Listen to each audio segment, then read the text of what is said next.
Good afternoon to all of you. पिछली class की तरह आज भी मैं आपके सामने BEd second year paper C9 assessment for learning में महत्वपूर्ण प्रश्नों को आपके सामने रखेंगे। सबसे पहले मैं आपको बता दूं कि यह पेपर आपका कुल 100 मार्क्स का है, जिसमें थ्योरी 80 मार्क्स और प्रैक्टिकल 20 मार्क्स के हैं। और परीक्षा की दृष्टि से भी यह जो है पेपर बहुत ही महत्वपूर्ण है। अगर आप फर्दर स्टडी के लिए जाते हैं तो आपको एमए एजुकेशन और एमएड में भी जो है ना यह पेपर बहुत ही महत्वपूर्ण भूमिका निभाएगा। समय को बचत करते हुए सबसे पहले मैं आपको बता दूं कि इसमें 5 यूनिट है और प्रत्येक यूनिट से आपके 2 प्रश्न आएंगे, जिसमें आपको एक प्रश्न का जवाब देना है। फर्स्ट यूनिट है introduction to assessment and evaluation.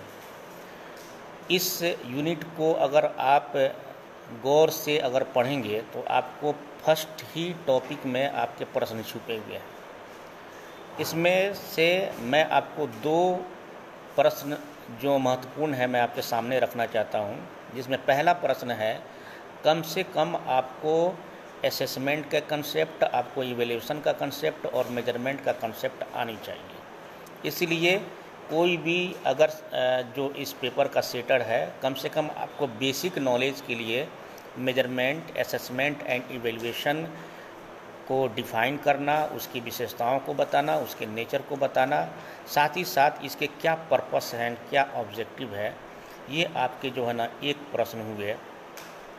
अगर आप इसके दूसरे प्रश्न की तरफ अगर आप जाते हैं तो इसमें जो सबसे महत्वपूर्ण प्रश्न है वो है आपको टाइप्स ऑफ इवैल्यूएशन, या आप कहें तो एक इवैल्यूएशन का एक पूरा डिटेल, जिसमें इवैल्यूएशन को कैसे हम डिफ़ाइन करेंगे, कैसे जो है ना हम इसको मीनिंग देंगे, कैसे इसकी विशेषताओं को हम बताएंगे, साथ ही साथ जो है ना इवैल्यूएशन के कितने टाइप्स होते हैं। और टाइप्स के भी जो है ना बहुत से जो है ना इसमें टाइप्स हैं। जैसे अगर आप बात करेंगे तो इसमें जो 3 जो है ना सबसे जो है ना महत्वपूर्ण जो पार्ट्स हैं वो है डायग्नोसिस इवैल्यूएशन, आपका फॉर्मेटिव इवैल्यूएशन और समेटिव इवैल्यूएशन। इसमें एक मैं पॉइंट आपको और जोड़ना चाहता हूं कि जो भी विद्यार्थी जो नए हैं उसमें एक और इसमें ऐड कर सकते हैं प्लेसमेंट इवैल्यूएशन का। इसके साथ साथ जब आप जो है इवैल्यूएशन को आप डिटेल में अध्ययन करेंगे तो मालूम ये चलेगा कि इवैल्यूएशन को हम अन्य प्रकार से भी बांटते हैं। जैसे आप अगर बच्चों को असेसमेंट करते हैं या इवैल्यूएट करते हैं तो उसमें मैन मेड इवैल्यूएशन का जो प्रोसेस है और स्टैंडर्डाइज्ड जो आपके प्रोसेस हैं, इनसे संबंधित भी जो है ना आपके प्रश्न आ सकते हैं। तो इसीलिए यहाँ पे आपको कम से कम आपको मेजरमेंट, असेसमेंट, इवैल्यूएशन का मीनिंग, आपको कैरेक्टरिस्टिक्स, आपका इसका नेचर और क्या बेनिफिट्स हैं, ये जो है ना आपको समझ में होनी चाहिए। और इसके क्या ऑब्जेक्टिव एंड पर्पस है एजुकेशन के क्षेत्र में, खासकर लर्निंग टीचिंग प्रोसेस में, यह आपको जो है ना जानना है। दूसरा जो मैंने आपको बताया था कि इवैल्यूएशन का मीनिंग समझेंगे, इवैल्यूएशन का जो है ना कैरेक्टरिस्टिक्स समझेंगे और इसके कितने टाइप्स हैं। ये 2 महत्वपूर्ण प्रश्न है जो कि आपके यूनिट 1 से जो है ना आएंगे। आप किसी एक प्रश्न का जो है ना जवाब दे सकते हैं। दूसरा यूनिट है जो आपका असेसमेंट ऑफ लर्निंग, यानी अधिगम का आकलन। इसके अंतर्गत जो है ना जो महत्वपूर्ण जो है ना पक्ष हैं वो है आपके कॉग्निटिव पक्ष, और दूसरा है अफेक्टिव पक्ष, और तीसरा है साइकोमोटर, जो कि एक साइकोलॉजिकल का बेस है। अगर आप इस बेसिक चीज़ को अगर आप नहीं समझते हैं तो कहीं ना कहीं आपको टीचिंग लर्निंग प्रोसेस में आपको समस्याएं आएंगी। तो आपको कम से कम बच्चों को जो हम आकलन करते हैं, जो हम इवैल्यूएट करते हैं, उसका पार्ट मुख्यतः क्या है, आपको कॉग्निटिव से संबंधित है, यानी उसका कितना नॉलेज है, कितना अंडरस्टैंडिंग है, उसकी क्या सिंथेसिस पावर है, क्या एनालिटिकल पावर है, उसको साइकोमोटर में जो है ना उसका फिजिकल जो है ना क्या रिएक्शन है, किस स्टेप से जो है ना वो सीख रहे हैं। इसीलिए इस यूनिट में कम से कम आपको कंसेप्ट ऑफ अफेक्टिव जो है और कॉग्निटिव और साइकोमोटर का आपको होनी चाहिए। किस टर्म में, टीचिंग लर्निंग प्रोसेस के टर्म में। और इसमें जो दूसरा जो है ना आपके प्रश्न है वो है construction of diagnosis test and achievement test, और इसका प्रोसेस एंड इसके मेरिट। ये बहुत ही जो है ना आपके लिए ज़रूरी है कि कंस्ट्रक्शन हम कैसे करेंगे। हम जानते हैं कि डायग्नोसिस टेस्ट क्या होता है, हम जानते हैं कि अचीवमेंट टेस्ट क्या होता है, लेकिन हम इसको कैसे करेंगे, इसका स्टेप क्या होनी चाहिए और इसकी विशेषताएं क्या है, ये जो है ना आपके परीक्षा की दृष्टि से बहुत ही महत्वपूर्ण है।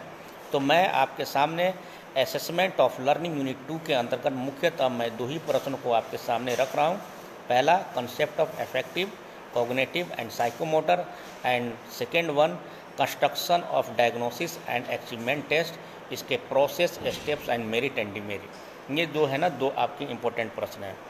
तीसरा जो है ना आपका यूनिट है असेसमेंट फॉर लर्निंग, यानी अधिगम के लिए आकलन के अंतर्गत जब हम अध्ययन करेंगे इसमें 2 प्रश्न जो बहुत ही ईजी है, जो पहले से आप जो है ना ऑलरेडी जो है ना आपने पढ़ा है और अन्य जो है ना पेडागोजी सब्जेक्ट में भी जो है ना आप पढ़ते हैं, उसमें जो सबसे महत्वपूर्ण प्रश्न है वो है CCE यानी कंटिन्यूअस कंप्रिहेंशन इवैल्यूएशन। ये जो है ना आपको बहुत ही महत्वपूर्ण प्रश्न है, कंटिन्यूअस एंड कंप्रिहेंशन इवैल्यूएशन, सतत और व्यापक मूल्यांकन, ये जो है ना आप पढ़ कर जाएंगे। और जो दूसरा जो इम्पोर्टेंट इसमें प्रश्न है वो है वैलिडिटी एंड रिलायबिलिटी। वैलिडिटी को हम कैसे डिफाइन करेंगे, रिलायबिलिटी को कैसे डिफाइन करेंगे, और किसी की वैलिडिटी को बढ़ाने के लिए हम क्या करते हैं, रिलायबिलिटी को बढ़ाने के लिए क्या करते हैं, यह जो है ना आपके महत्वपूर्ण प्रश्न है। तो इस प्रकार से यूनिट 3 जो कि असेसमेंट फॉर लर्निंग है, उसमें जो है ना आपके 2 ही महत्वपूर्ण प्रश्न हैं। पहला CCE यानी कंटिन्यूअस एंड कंप्रिहेंशन इवैल्यूएशन, यानी सतत और व्यापक मूल्यांकन, और दूसरा जो प्रश्न है आपका यानी validity and reliability of a test और टूल्स और टेक्निक, जिसमें हम कैसे जो है ना किसी टेस्ट का वैलिडिटी क्या समझते हैं, रिलायबिलिटी क्या होता है, इसका पर्पस क्या है, इसका उद्देश्य क्या है, कितने प्रकार के रिलायबिलिटी होते हैं, कितने प्रकार का वैलिडिटी होते हैं, ये प्रश्न जो है ना आपके आ सकते हैं। तो इस तरह जो है ना आपके यूनिट 3 से मुख्यतः 2 प्रश्न हैं। अब मैं आपके सामने यूनिट 4 जो कि इंडिविजुअल साइकोलॉजिकल असेसमेंट है, यानी व्यक्तिगत रूप से जब हम मनोवैज्ञानिक पक्ष के रूप में हम मूल्यांकन करते हैं, तो इसमें कौन कौन से जो है ना महत्वपूर्ण प्रश्न हो सकते हैं आप नोट कर सकते हैं, जो कि एक एस्थेटिकल रूप में यहाँ से शुरू हो जाते हैं। अगर आप एस्थेटिकल कंसेप्ट में अगर जाते हैं तो आपके लिए खासकर वो विद्यार्थी जो कि अपने मैट्रिक स्तर पर या इंटरमीडिएट स्तर पर या ग्रेजुएशन स्तर पर गणित पढ़े हुए हैं, उनके लिए यह पेपर थोड़ा सा आसान हो जाएगा, क्योंकि यहीं से इस पेपर से जो है ना एस्थेटिकल पोर्शन शुरू हो जाती है। तो इसमें जो महत्वपूर्ण प्रश्न है वो है आपका meaning and nature of intelligence and how to measure intelligence, यानी इंटेलिजेंस का अर्थ क्या है, परिभाषा क्या है, और फिर हम इंटेलिजेंस को कैसे मापते हैं, प्रश्न यहाँ से आता है। इसमें जो आपका मेन जो पोर्शन है, मेन थीम है मेजरमेंट ऑफ इंटेलिजेंस। यहाँ फोकस आपको मेजरमेंट ऑफ इंटेलिजेंस पे करना है। उसके कुछ पक्ष पे आप उसको डिफाइन या उसके मीनिंग पे आप कर सकते हैं, या उसके आप कैरेक्टरिस्टिक्स पे कर सकते हैं। अधिकतर यह देखा जाता है कि जब ये प्रश्न पूछे जाते हैं मेजरमेंट ऑफ इंटेलिजेंस, तो आप इंटेलिजेंस को डिफाइन करने लगते हैं, इंटेलिजेंस को जो है ना कैरेक्टरिस्टिक्स बताते हैं और इसके टाइप्स बताते हैं, लेकिन मुख्य जो पोर्शन है मेजरमेंट ऑफ इंटेलिजेंस, यह आप छोड़ देते हैं।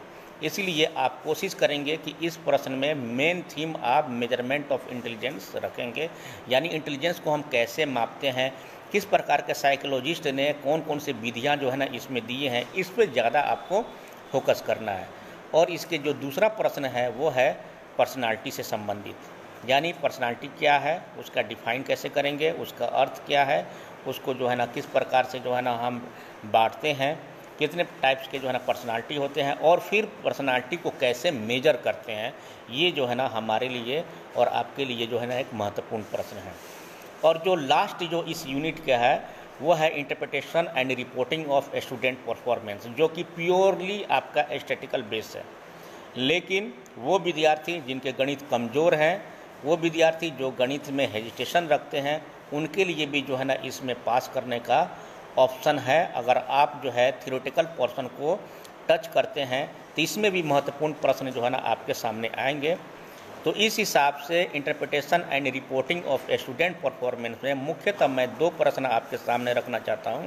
पहला है what do you mean by measurement of central tendency, यानी केंद्रीय प्रवृत्ति के माप से आप क्या समझते हैं।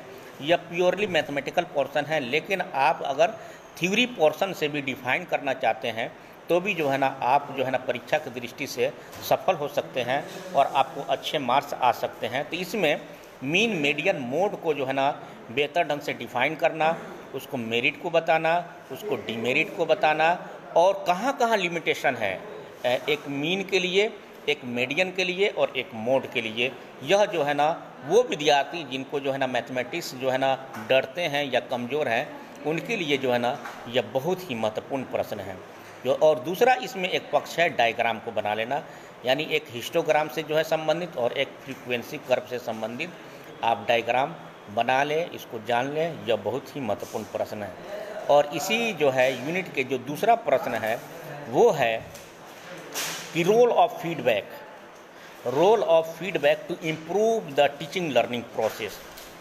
कि टीचिंग लर्निंग प्रोसेस के अंतर्गत जो है ना हम विद्यार्थियों से या संस्था से जो भी इसमें डायरेक्ट और इनडायरेक्ट से जो है ना जुड़े हैं उनसे प्रतिपुष्टि लेना और प्रतिपुष्टि लेकर लर्निंग टीचिंग प्रोसेस को जो है ना मजबूत करना। तो इसीलिए इस यूनिट के जो दूसरा प्रश्न है वो है आपका role of feedback to improve the teaching learning process, और साथ ही साथ इसमें हम स्ट्रेंथ को कैसे और मजबूत करेंगे और फीडबैक के बाद हम वीकनेस को कैसे कमजोर जो है ना उसको हटाएंगे, यह जो है ना हमारे लिए बहुत ही ज़रूरी है।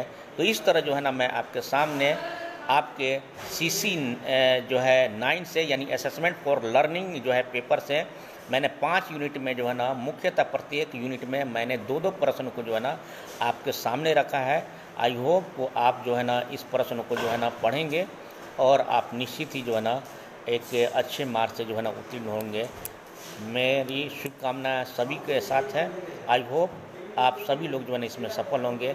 मैं यह बता दूं कि यह वीडियो केवल एक ही यूनिवर्सिटी के लिए नहीं बल्कि वो विद्यार्थी जो कि आप BRA BU मुजफ्फरपुर यूनिवर्सिटी में पढ़ रहे हों या ललित नारायण मिथिला यूनिवर्सिटी में पढ़ रहे हों या आप छपरा यूनिवर्सिटी में पढ़ रहे हों या BN मंडल यूनिवर्सिटी में पढ़ रहे हों या MDU यूनिवर्सिटी में पढ़ रहे हों या आप अदर यूनिवर्सिटी में पढ़ रहे हों, या उस दृष्टि से जो है ना प्रश्नों को जो है ना मैंने सामने रखा है कि आप हर स्थिति में जो है ना हर यूनिवर्सिटी के लिए बच्चों के लिए जो है ना यह पेपर सहायक है। आप ऐसे प्रश्नों को जो है ना अध्ययन कर जाएँ आप परीक्षा की दृष्टि से और खुद सेल्फ जो है ना नॉलेज के लिए भी ये दृष्टि से ये सभी प्रश्न आपके लिए महत्वपूर्ण हैं। आप इसको पढ़िए, आपको कहीं ना कहीं फ़ायदा देगा। इसी के साथ मैं आज के जो है ना इस ऑनलाइन जो है ना कार्यक्रम को यहीं समाप्त करता हूँ। धन्यवाद। Thank you so much.